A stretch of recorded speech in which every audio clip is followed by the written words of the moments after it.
Hola, bienvenidos una vez más a nuestro curso en línea. Ahora estudiando la carta de Pedro, la segunda carta de Pedro. Les pido que abran sus Biblias y lo tengan allí abierto. Vamos a ir haciendo un repaso de esta hermosa carta.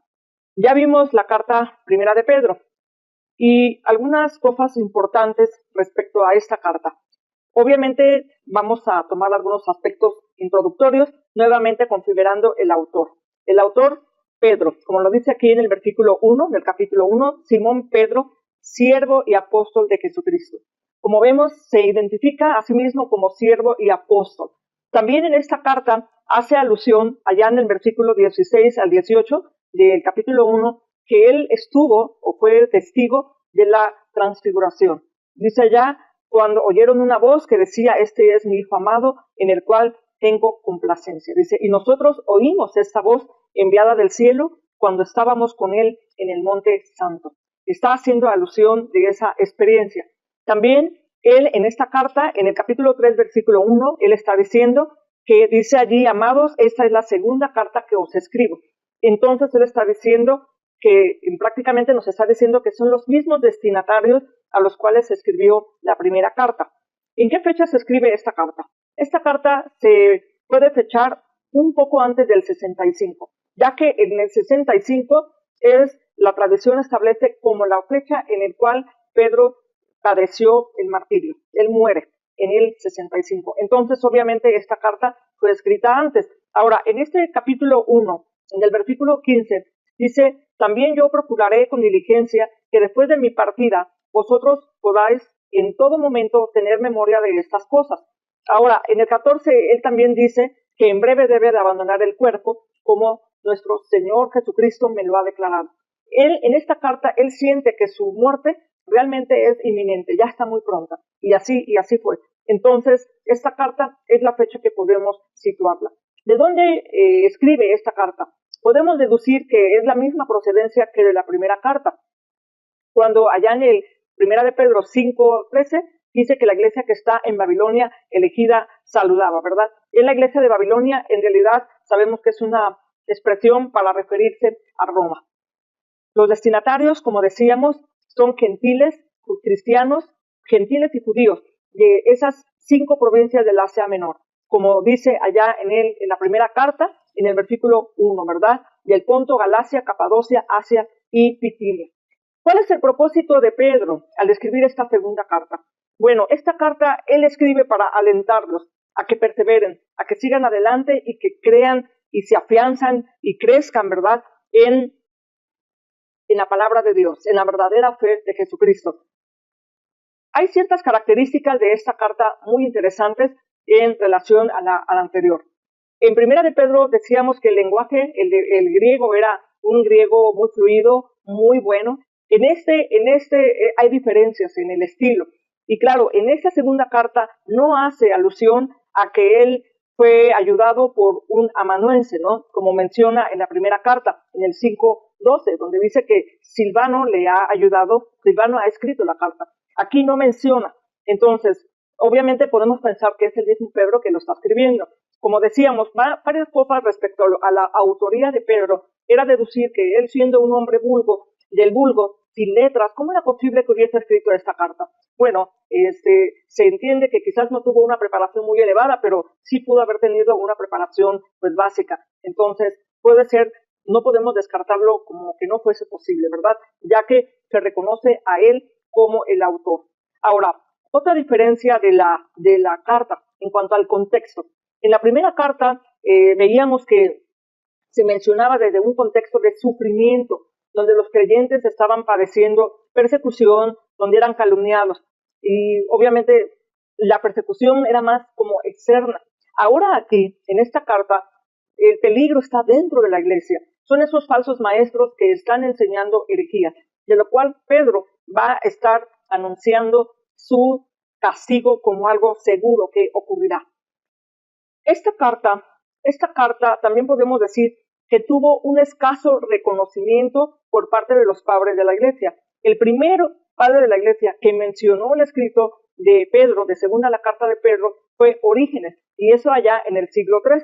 Sin embargo, obviamente, esta carta está incluida en el canon y en ese sentido nosotros tenemos la plena confianza de que es la palabra de Dios. Además, hay muchas cosas que vamos a ver que son evidencia de ese reconocimiento, de esa autenticidad de la carta.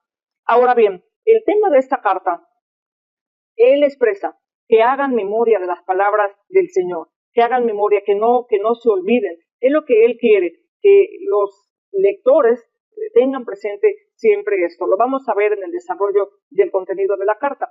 Y obviamente otro aspecto importante que resalta en esta carta es quiere prevenirlos de los falsos maestros, de los burladores. Específicamente hay gente que se está burlando de que la segunda venida de Cristo es una esperanza que no tiene fundamento y que eso no va a suceder. Había gente burladora que no estaba esperando esa venida de Cristo, en el cual la iglesia primitiva siempre muchos estuvieron muy expectantes. Bueno, esta carta de Segunda de Pedro, específicamente el capítulo 2, tiene mucha relación con Judas. De hecho, diríamos que esta carta es un eslabón con Judas. ¿A quienes piensan que quizás Judas fue escrito primero? Entonces, si escribió Judas primero, es el hecho de que entonces Pedro agrega más material y suaviza los tonos ásperos de la carta de Judas. Y hay quienes dicen que no, que lo contrario, que el que escribió primero fue Pedro, entonces Judas lo que hizo fue abreviar el documento ya existente.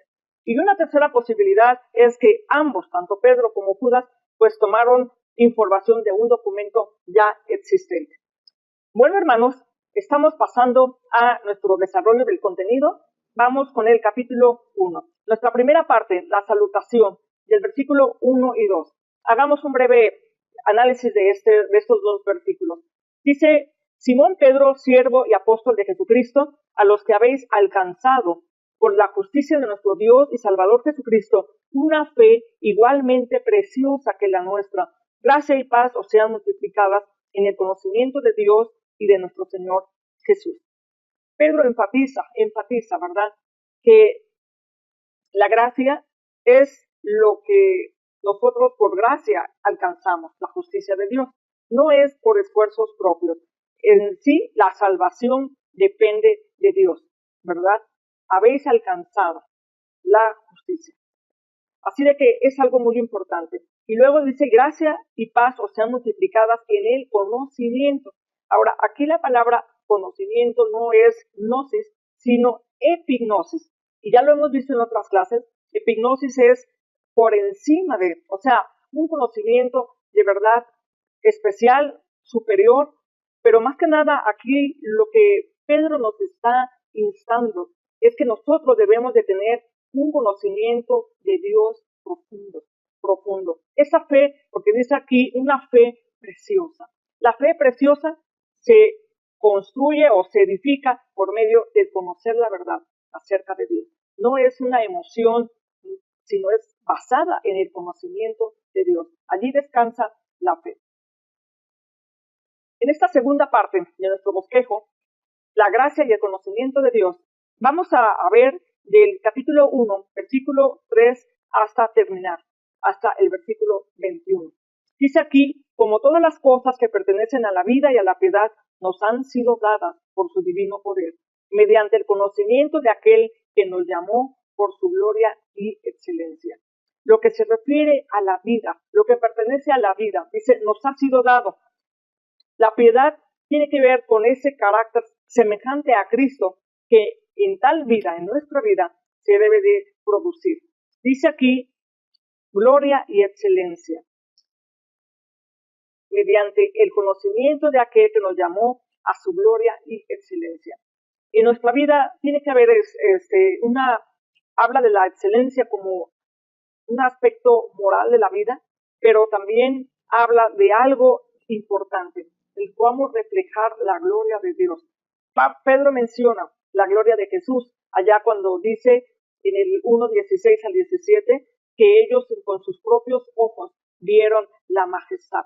Y ellos, dice, cuando él recibió de Dios Padre honra y gloria. Para el pensamiento judío, honra y gloria, ¿verdad? Tiene que ver con ese peso, con esa manera de honor, de honorabilidad de las personas. Así de que en la vida del creyente nos ha sido dada la piedad, pero el Señor quiere que nosotros lleguemos a desarrollar un carácter, ¿verdad?, que dé gloria y honra a Dios. Y vamos a ver un aspecto más en relación a esto. Qué grado tan hermoso de las promesas de Dios. Dice, por medio de las cuales nos ha dado preciosas y grandísimas promesas. Aquí esto grandísimo está un aspecto de superlativo, megas. Realmente el cristiano puede gozar una vida con toda la posibilidad de ser libre de pecado, de crecimiento constante como Jesús. Porque aquí dice que nos ha dado grandísimas promesas, ¿verdad? Para que por medio de ellas lleguemos a ser participantes de la naturaleza divina. Que por medio de ellas nosotros vivamos por ellas, por las promesas. Así de que ahora nos va a decir que nosotros debemos de poner toda diligencia, es decir, todo el esfuerzo máximo. Debido a esas bendiciones dadas, uno no puede estar complacido o indiferente a eso. Así de que vamos a iniciar como en una escalada que nos empieza a mostrar aquí Pedro, de cómo puede ser vista la fe. La fe vista en una operación de excelencia y que tiene una conexión muy profunda con el vivir del cada día. Dice aquí, porque si en esto abunda en nosotros, en el versículo 8 dice que no nos dejarán estar ociosos ni sin fruto en cuanto al conocimiento. Veamos rápidamente lo que nos está planteando aquí. Dice que añadid a vuestra fe virtud. Imagínense que vamos subiendo una escalera. Fe, virtud, ¿verdad? Y a la virtud, conocimiento. Y al conocimiento, dominio propio. Y al dominio propio, paciencia. Y a la paciencia, piedad. Y a la piedad, afecto fraternal. Y al afecto fraternal, amor. Si todo esto abunda, la traducción correcta sería abundando. O sea, está creciendo. Esas virtudes que el Señor nos da deben de crecer. Son virtudes que deben de ir creciendo. Así de que eso es lo que Pedro con lo que corona esta escalera. Realmente el amor, el ágape. ¿Por qué hace hincapié en estas cosas? Dice allí que él hace hincapié en todo esto porque pues quiere hacer firme nuestra vocación. Dice, por lo cual, hermanos, tanto más procurar hacer firme vuestra vocación y elección, porque haciendo estas cosas no caeréis jamás. Así de que dentro de todo esto es la parte activa de nuestra vida y es la que debe de resguardarnos para vivir en un mundo pecador, ¿verdad? En un mundo lleno de maldad. En tinieblas, pues el camino ya lo ha mostrado. Allá en sus libros tienen una descripción muy detallada de cada uno de estos eslabones que hemos estado viendo. Ahora bien, dice aquí, porque de esta manera os será otorgada amplia y generosa entrada en el reino eterno de nuestro Señor y Salvador Jesucristo. Realmente la recompensa que Dios da como un incentivo para vivir, de verdad es una recompensa muy, muy generosa, así como lo distingue a Dios como nuestro Dios generoso. Ahora dice en el versículo 12, ellos conocen esa verdad, pero dice, yo no dejaré de recordar de siempre estas cosas. Y esto nos hace pensar, hermanos, cómo la tarea del pastor y de los maestros es enseñar constantemente estas cosas. Decíamos en la carta primera de Pedro que se puede a veces configurar esta carta como un discipulado cristiano. Quizás hay muchas cosas que los hermanos ya lo sabían, sin embargo, no porque ya lo sabían, dejaba de enfatizarlo, sino que era algo constante, puesto que la amenaza es también muy constante de herejías, de pensamientos que puedan desviar. Entonces, Pedro quiere que los hermanos profundicen en su fe. Ahora bien, esta fe, lo que va a decir del 16 al 18, es una fe que se fundamenta en hechos.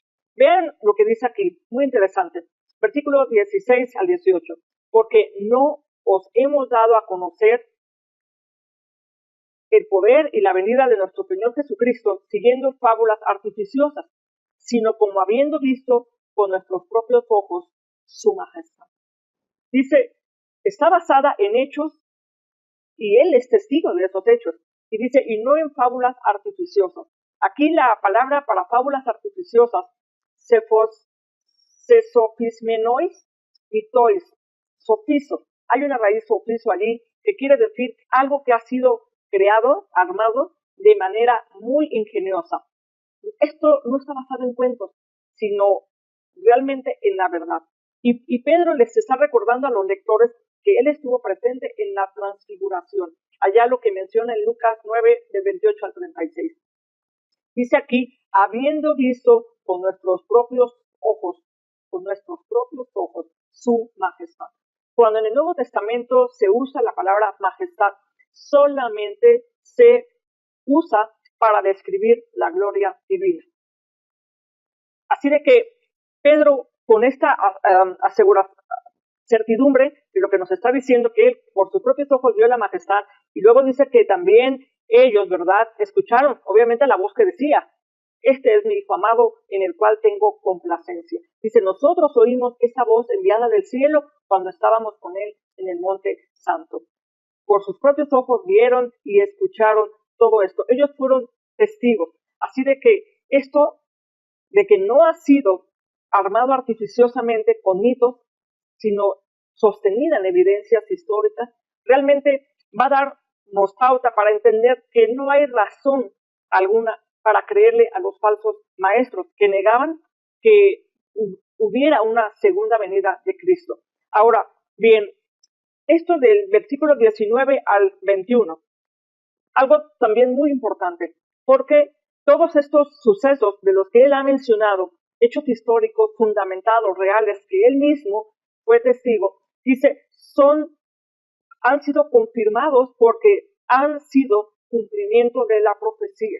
Entonces, él va a decir adelante en el 19, tenemos también la palabra profética más segura, a la cual hacéis bien en estar atentos como una antorcha que alumbra en lugar oscuro hasta que el día esclarezca y el lucero de la mañana salga en vuestros corazones.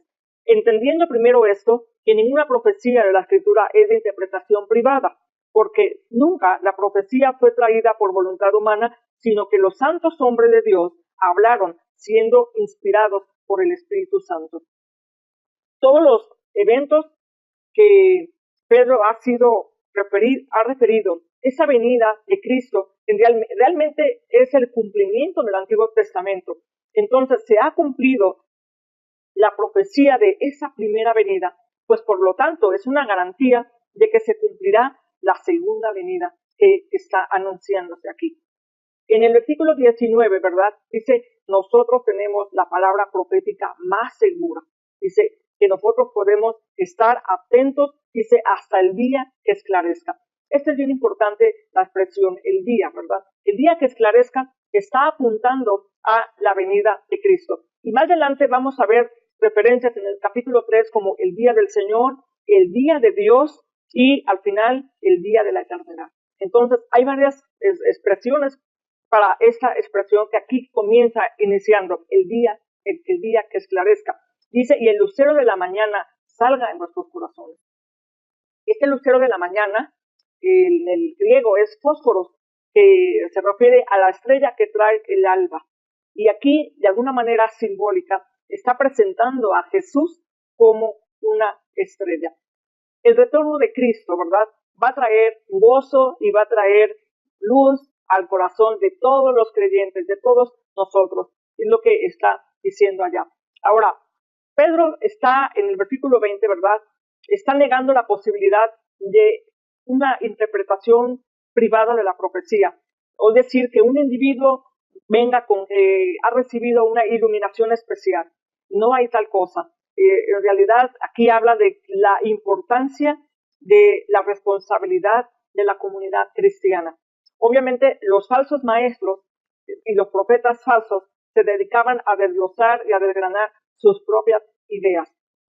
En el versículo 21 dice aquí que los hombres de Dios hablaron siendo inspirados. Aquí, inspirados, está usando una palabra que es peromenoi. Peromenoi aquí tiene la idea de impulsados o dirigidos como un barco, ¿no?, cuando es llevado por el viento. Aquí está hablando de que los hombres fueron dirigidos por Dios. Ahora, a diferencia de 2 de Timoteo 3:16, que dice así, toda escritura es inspirada. La palabra que está usando en Timoteo para inspirado es epeneusos, que quiere decir soplo, aliento de Dios. Y solo allí, en el Nuevo Testamento, se está usando esa palabra como el soplo o aliento de Dios. Y aquí en Pedro es diferente la palabra.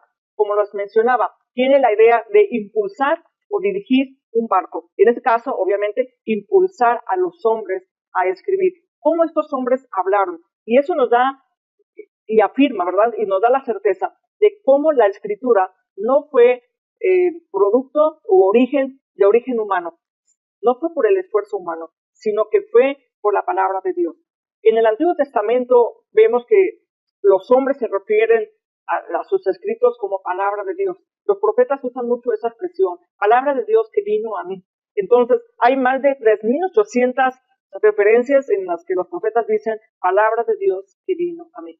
Así de que no es una situación privada, es una comunión que tiene el hombre de Dios y Dios, que lo dirige y que lo guía, pero no es la palabra para algo personal, sino es para compartir y dar a la comunidad de fe, al pueblo de Dios. Así de que esto es la importancia que da. Los hechos de los cuales descansa nuestra fe son hechos que son cumplimiento de la palabra de Dios, tal y como lo está diciendo aquí en la palabra.